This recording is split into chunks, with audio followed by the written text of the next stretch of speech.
وَقَدْ جَعَلَ رَبُّكِ تَحْتَكِ سَرِيًّا۔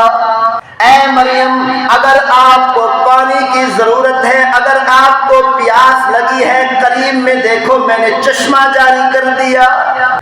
وَهُزِّي إِلَيْكِ بِجِذْعِ النَّخْلَةِ تُسَاقِطْ عَلَيْكِ رُطَبًا جَنِيًّا۔ سامنے کھجور کا درخت کھڑا ہے، اس کھجور کے درخت کو ہلانا تیرا کام ہے، تازہ کھجور گرانا اور کھلانا میرا کام ہے۔ جبرائیل علیہ السلام نے عرض کی، یا رسول اللہ، یہ وہ جگہ ہے جہاں پر موسیٰ علیہ السلام نے اللہ کی زیارت، اللہ کے دیدار کی درخواست کی تھی لیکن منظور نہ ہو سکی۔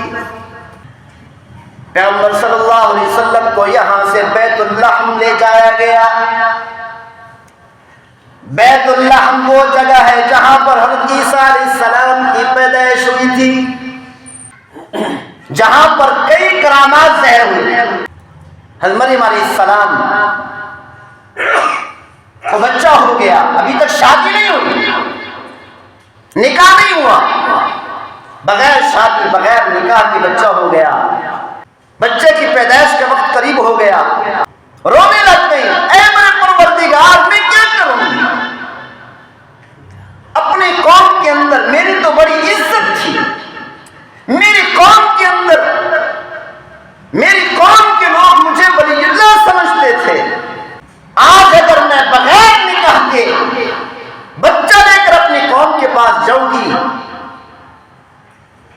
کس منہ سے سامنا کروں گی؟ پریشان ہیں، پینے کے لیے پانی نہیں، کھانے کے لیے کھانا نہیں، بچے کی پیدائش کا وقت قریب ہے۔ تو اللہ تعالیٰ نے پکار کر فرمایا، اے مریم، آپ کو پریشان ہونے کی ضرورت نہیں، تیرے پروردگار کی طاقت اور قدرت تیرے ساتھ ہے۔ وَقَدْ جَعَلَ رَبُّكِ تَحْتَكِ سَرِيًّا۔ اے مریم، اگر آپ کو پانی کی ضرورت ہے، اگر آپ کو پیاس لگی ہے، قریب میں دیکھو میں نے چشمہ جاری کر دیا۔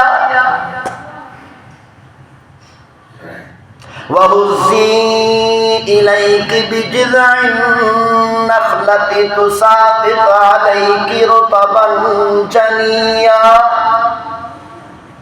سامنے کھجور کا درخت کھڑا ہے، اس کھجور کے درخت کو ہلانا تیرا کام ہے، تازہ کھجور گرانا اور کھلانا میرا کام ہے۔